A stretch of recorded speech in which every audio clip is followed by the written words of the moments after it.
Aujourd'hui, tout sourit à Jarry, humoriste reconnu, à la télé ou dans ses spectacles. Le showman de 45 ans est également un homme heureux dans sa vie personnelle.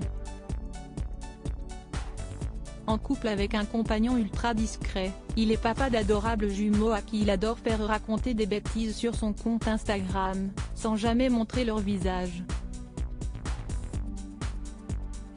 Mais tout n'a pas toujours été si rose et clair dans sa vie. Comme il l'a confié à Frédéric Lopez dans l'émission Un dimanche à la campagne hier, celui-ci a longtemps cru être hétéro, et a même considéré son coming out comme violent pour lui.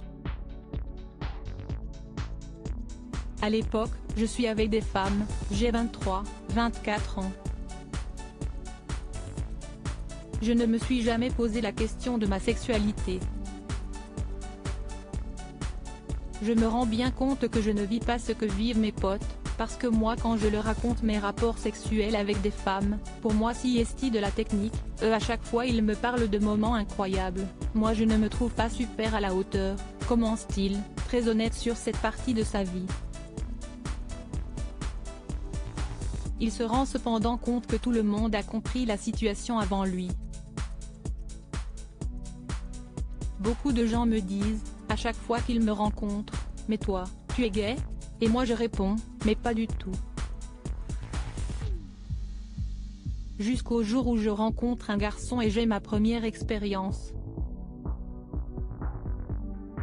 Là ça a été quelque chose d'extrêmement violent pour moi, avoue-t-il sous le regard du présentateur et des autres invités, Clara Luciani et Tatiana de René. Alors que le présentateur lui demande pourquoi employer l'adjectif violent, l'humoriste répond sans détour, « Parce que je n'avais pas envie d'être homosexuel. Je n'avais pas envie d'être gay, déjà j'étais efféminé, sensible, j'avais déjà beaucoup de choses qui faisaient que j'étais différent. Je voulais faire de la danse, etc. » Et pour lui, un détail de sa vie future pose problème. La première chose, dans ma tête je me dis, donc, je ne vais jamais être papa, alors que toute ma vie j'ai l'impression de m'être entraîné, même à l'école et je ne vais pas accéder à ce statut, raconte-t-il. Un statut qu'il a fini par obtenir grâce à la GPA aux États-Unis, qui lui a donné ses jumeaux, surnommés Vic et Tim.